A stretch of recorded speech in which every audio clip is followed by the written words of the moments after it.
조달청 시설공사 적격심사 세부기준편 설명드리도록 하겠습니다. 이 부분은 이제 용역 부분 적격심사할 때 설명드린 내용 몇 가지를 공유하면서 시작하겠습니다. 적격심사는 수십 가지의 적격심사가 있지요. 그 중에 저는 이 조달청 적격심사가 제일 근간이라고 생각을 합니다. 그래서 조달청 적격심사가 바뀌면 뭐 한전이나 지자체 적격심사가 바뀝니다.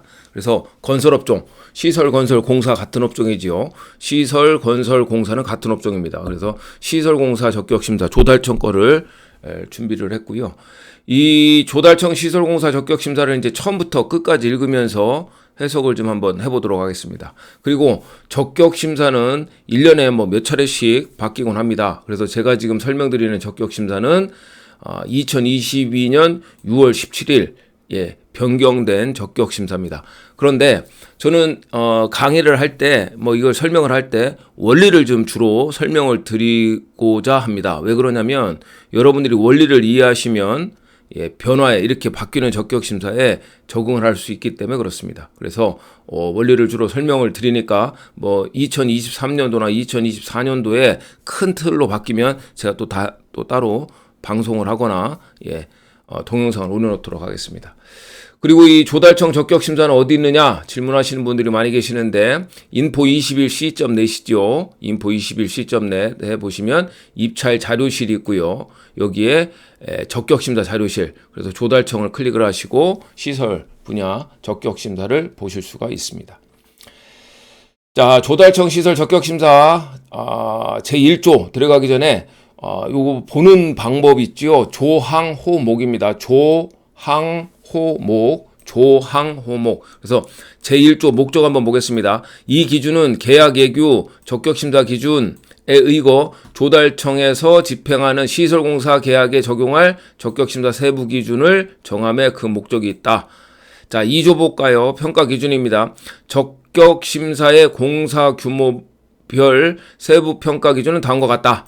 자, 이게 1항이고 1호. 자, 1항의 1호를 보면 추정 가격 100억 미만 50억 이상의 공사 기준은 별표 1이고요. 그 다음에 추정 가격 50억 미만 10억 이상의 전기정보통신 문화재 50억 미만 3억 이상의 공사 기준은 별표 2입니다. 자, 이게 무슨 얘기냐면 그 공고문에는 여러 가지 금액이 나오지요. 추정 금액, 추정 가격, 기초 금액, 뭐 주공정 추정 금액 이렇게 나오는데 그 중에 이렇게 여러 개 금액이 나오는 이유는 그 금액마다 기능이 있는 겁니다. 그냥 만들어 놓은 건 아니죠. 그러면 적격심사 적용 기준은 항상 추정 가격입니다. 그러니까 하나의 공고문에 여러 가지 금액이 나오는데 여러분들이 적격심사를 볼 때는 공고문에 추정 가격을 대입해야 돼요. 그 이유가 여기 있지요. 그래서 여기 보시면 추정 가격 100억 미만 50억 이상 적격심사, 50억 미만 10억 이상 이렇게 구분을 해놨잖아요. 그래서 적격심사 구분이 추정 가격으로 돼 있기 때문에 내가 투찰하는 공고문에 적격심사를 적용할 때는 추정 가격을 대입해야 된다. 참고적으로 추정 가격에 부가세를 더하면 대부분이 기초금액입니다.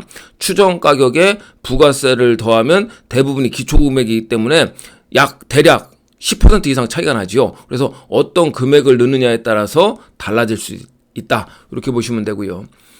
제목은 종합이고요. 그 다음에 전기통신, 정보통신, 문화재 뭐 이렇게 해서는 50억에서 3억이라고 돼 있는데 그 지자체 시설 적격심사를 보면 이걸 그 밖의 공사라고 하지요. 그러니까 지자체 시설 적격심사를 보면 종합, 전문, 그 밖의 공사. 그래서 그 밖의 공사가 뭐냐면 종합하고 전문을 뺀 나머지를 이야기를 하고 있습니다. 그런데 조달청은 이렇게 제목은 종합이고 나머지는 이렇게 적도록 되어 있습니다.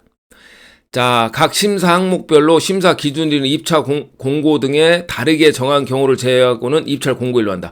그러니까 적격심사를 볼 때는 기준일이 있어야 되겠죠. 그 기준일은 대부분 입찰 공고일 또는 다른 말로 입찰 개시일입니다. 그러니까 입찰 공고 뭐 잘 아시다시피 공고문에 보면 거의 마지막 편에 뭐 예를 들어서 2022년 11월 3일 뭐 대전광역시장 할 때 그 11월 3일이 입찰 공고일이고 이게 이제 그 대부분 기준일이에요. 그래서 요걸로 하는데 이렇게 하지 않을 때는 공고문에 명시를 해주겠다. 뭐 그렇게 보시면 되고요. 시공경험 평가, 경영상태 평가 자료 및 평가 방법은 입찰 공고에 달리 달리 정한 경우를 제외하고는 다음 각호와 같다. 자, 여기에서 정한 바와 같이 시공 경험, 경영 상태 평가를 하겠는데, 만약에 여기서 정한 바와 같이 하지 않으면 앞서 말씀드린 바와 같이 공고문에 명시해 주겠다, 이 얘기고요. 자, 이제 중요한 거 한번 볼까요? 사망의 1호가 되겠죠. 대한건설협회, 대한전문건설협회, 한국전기공사협회, 한국정보통신공사협회, 대한설비건설협회, 한국소방시설협회, 한국기술인협회 등등. 나머지 읽어볼까요? 대한시설유지관리협회, 이하 관련 협회 등으로부터 통보하거나 업체부터 조달청으로 직접 제출되어 입찰서 마감일 전일까지 국가종합전자시스템, 이하 시스템이라고 한다. 등록된 자료 최근 5년간 시공경험, 기술능력, 시공경험, 경영상태로 평가한다. 다만 제2조 1항 1호의 평가 기준에 따른 경영상태 평가 시 적극적 심사 기준에 의한 감사보고서 또는 검토보고서를 추가로 제출받아 평가한다. 최근 5년의 기준은 관련 협회의 통계 완료 최종 연도를 기준한다. 굉장히 길게 써놨는데요. 저는 이 부분을 뭐라고 설명드리냐면, 우선 적격심사에서 실적 입증의 책임은 누구한테 있냐면 입찰자에게 있지요. 요 뒤에 나올 겁니다. 적격심사에서 실적 입증의 책임은 입찰자겠습니다. 그런데 이 실적 입증 책임이 협회에 있는 업종에 있어요. 협회. 그러니까 쉽게 설명드리면 협회에서 실적 입증을 해준다, 이 얘기죠. 그 업종이 뭐냐면 이 건설 업종이에요. 그래서 그 얘기를 해놓은 거예요. 그 얘기. 그래서 이렇게 실적에서 통보하거나 아니면 그러면 이제 협회에 다 등록을 해야 되는데, 부차적으로 업체에서 조달청에 직접 제출을 할 수도 있습니다. 그러니까 굳이 협회에 등록 안 해도 되죠. 협회에 등록할 때는 많은 돈이 들어간다는 건 여러분도 알고 계실 겁니다. 그러면 내가 협회에 등록을 안 해도 되겠네라고 생각하시는 분도 계시는데, 이 부분은 제가 뭐라고 딱 잘라서 말씀드리기 어렵지만 대부분 건설업종에 계신 분은 협회에 등록이 되어 있으시지요. 그리고 간혹 협회에 등록 안 되신, 업종 취득을 안 하신 분이 계시는데 일일이 다 실적을 그때그때 나라장터 시스템에 그 등록을 해야 됩니다. 그 일일이 다 그때그때. 그리고 인정 못 받는 경우도 있는 것 같습니다. 그래서 이런 분들은 많지 않으니까 저는 오늘 주로 어떻게 설명드릴 거냐면, 협회에서 발행한 서류다. 그 서류 이름은 뭐냐면 경영상태 등의 확인서죠. 경영상태 등의 확인서. 협회에서 매년 1년에 한 차례씩 발표하지요. 6월, 7월, 8월경에 발표를 하는데, 거기에 나오는 자료를 가지고 실적이라든가 경영상태를 평가한다, 그 얘기고요. 자, 2호 볼까요? 자, 제1호에 의해 직접 제출하는 경우는, 아까 말씀드렸듯이 직접 제출할 수도 있다고 말씀드렸죠. 시공능력 평가액은 관련 협회에서 증명한 자료에 의하여 최근 5년간 시공 경험에 관한 평가 자료는 관련 협회에서 증명한 연도별 시공 실적을 제출하여야 한다. 다만 관련 협회가 없는 경우에는 입찰 공고에서 정하는 바에 따른다. 자, 여기서도 이제 둘로 나눠 볼 수가 있는데요. 관련 협회가 없거나, 여기는 이제 없다고 돼 있는데, 관련 협회가 있는데 실적을 취합하지 않는 업종도 있습니다. 협회가 있는데 실적을 취합하지 않을 때는 세금 계산서로 한다. 발행된 세금 계산서. 발행된 세금 계산서가 근본입니다. 그래서 민이나 관이나 군이나 다 포함하는 겁니다. 민이나 관이나 군이나 다 포함하는 발행된 세금 계산서로 직접 제출하는 경우나, 아니면 관련 협회가 있는데 실적 신고를 해서 경영상태 등의 확인서에 실적이 없는 경우에는 직접 발행된 세금 계산서를 기입하셔야 됩니다. 자, 3호 보시면 조달청 시설 공사 실적에 의한 경쟁입찰 집행기준에 의한 경쟁입찰공사의 실적평가는 입찰 공고에 정한 기한 내에 제출된 시공실적의 자료를 평가하며, 시공실적의 인정 방법은 조달청 입찰 참가 자격 사전심사 기준의 별표 9 또는 입찰 공고에 정한 바와 같다. 이 부분은 이제 둘로 나눠봐야 되는데요. 조달청 시설공사 실적에 의한 경쟁입찰 집행 기준이 있고, 실적에 의한 실적 외에 의한 경쟁입찰 집행 기준이 또 둘로 나뉩니다. 그렇게 보시면 되고요. 대부분은 실적에 의한 경쟁입찰 집행 기준이니까 그걸 그냥 그대로 따른다 보시면 되는데, 사전심사 보는 공고문도 있지요. 그거는 별표 9에 의해서 입찰 공고에 이 공고문에 입찰자는 사전심사를 한다. 그래서 별표 9에 방법을 명시를 해놨을 겁니다. 자, 1호에도 불구하고 살펴보겠습니다. 제6항에 따라 입찰자 상호시장 지출. 상호시장 지출은 뭐 잘 아실 건데요. 우선 읽어볼까요? 시공경험, 영업기간 등의 평가 자료는 관련 협회로부터 입찰자가 직접 발급받은 자료를 제출하여 평가한다. 자, 이 부분은 뭐 상호시장은 잘 아시잖아요. 종합이 전문으로 전문이 종합을 투찰하게 돼 있는 공고문이 상호시장 진출이죠. 그때도 또한 경영상태 등의 확인서로 하겠다. 이렇게 보시면 되고요. 경영상태 평가는 다음과 같이 평가한다. 이 적격심사는 여러 가지를 평가합니다. 기본적으로 실적과 경영상태를 평가하죠. 큰 틀로 보면 실적과 경영상태를 평가하는데 여기에서는 이제 경영상태 부분을 얘기를 하는 거예요. 경영상태 평가는 해당 공사 규모별 평가 기준표로 별표 6 내지 별표 10에 의해서 한다. 이건 뒷부분에서 이제 별표 6과 별표 10에 설명을 드릴 거고요. 신용평가 등급에 의한 평가는 자, 신용평가, 이 평가 방법이 크게 세 가지가 있죠. 예, 종합평가, 신용평가, 재무비율평가, 이렇게 나누는데, 신용평가 등급은 어떻게 하는 거냐면, 이거 읽어보시면 무슨 내용이냐면요. 신용평가 등급은 평가 방법이 세 가지가 있습니다. 회사채, 기업어음, 기업신용등급. 그런데 아마 기업어음이나 회사채를 발행하는 거는 거의 대기업 수준일 겁니다. 웬만한 회사에서 회사채나 기업보험 발행하기 어렵죠. 그래서 대부분 업체는 이제 기업 신용평가 등급 이렇게 그러니까 그 신용평가 발급 회사에서 기업 신용평가 등급으로 그러니까 나라장터 입찰용으로 떼야 된다는 거예요. 이게 하도급 할 때도 신용평가 등급이 필요한데 이거는 엄밀히 나눠져 있습니다. 그래서 만약에 내가 A라는 대기업의 건설회사에 하도급을 할 때 신용평가 등급 받아오세요 하는 경우도 있는데 그때 받은 기업의 하도급을 하기 위해서 받는 신용평가 등급하고 나라장터 전자입찰에 투찰하기 위한 신용평가 등급은 다르다라는 거를 보실 수 있고요.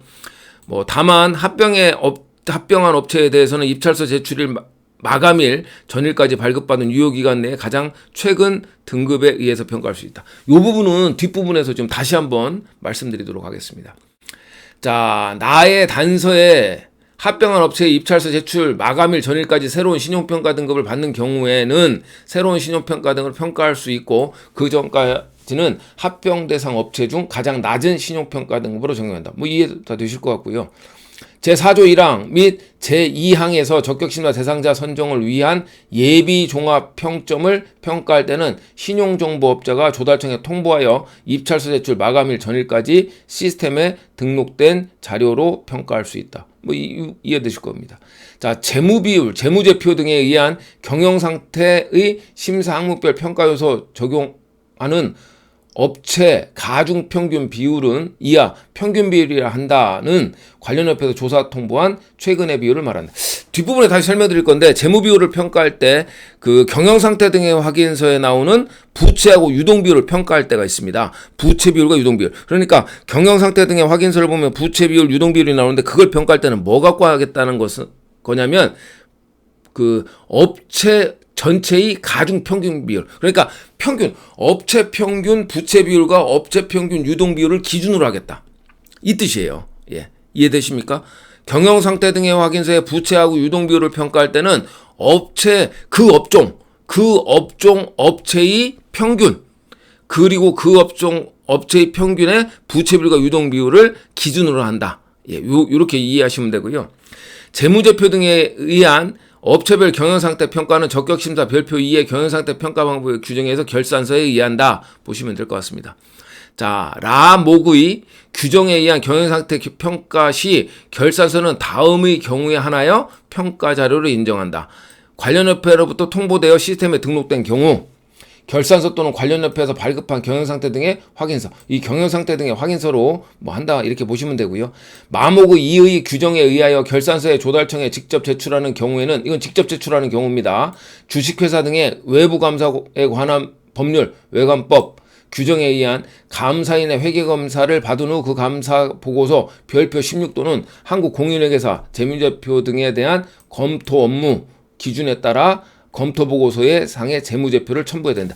굉장히 예외적인 뭐 100이라면 한두 가지의 경우의 수 때문에 지금 계속 설명을 하고 있는데 그렇게 뭐 이 부분에 이제 해당되는 업체 제가 지금 좀 전부터 여기까지는 해당되는 업체는 지금 좀 뒤에까지 해당되는 업체는 많이 없을 겁니다. 그런데 있으니까 읽어는 보겠습니다. 추정가격 100억 미만 50억 이상의 뭐 적격심사 대상자가 제출하는 바목의 감사 한국공인회계서 뭐 이렇게 해서 공인회계서에서 한다는 얘기고요.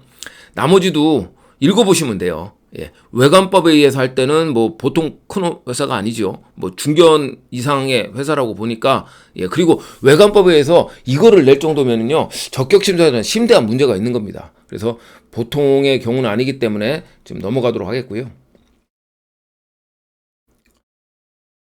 자, 당해공사 이제 보겠습니다. 당해공사 입찰 참가에 필요한 복수의 업종 중 하나의 업종에만 등록하여도 입찰 참가 자격을 부여하는 공사에 따른 건설공사는 제외한다. 이 경우 입찰 공고에 따라 경영상태 시공 경험은 해당 분야에 배점 한도를 부여할 수 있다. 다만 건산법, 건설산업기본법에 따른 건설공사 등 경영상태 시공 경험에 배점 한도를 부여하지 않는 경우 경영상태 시공 경험은 입찰자의 입찰 참가 업종을 기준으로 평가한다. 이것도 이제 복수 업종에 해당이 되는 건데요. 여기서 여러분이 이해하실 건 뭐냐면 배점 한도라는 거예요. 배점 한도. 배점 한도는 이따 표를 보고서는 자세히 설명드리겠습니다. 자, 관련 협회가 심사 분야 항목별 평가자를 관리하지 아니하거나 관련 협회가 없는 등의 사유로 시스템에 등록된 자료 또는 조달청에 제출된 자료가 없는 업종은 입찰 공고에 따라 해당 심사 분야는 배점 한도를 부여할 수 있다. 자, 이 부분은 똑같은 얘기고요. 자, 이제 신인도 평가인데요. 신인도 평가는 2부에서 진행하도록 하겠습니다.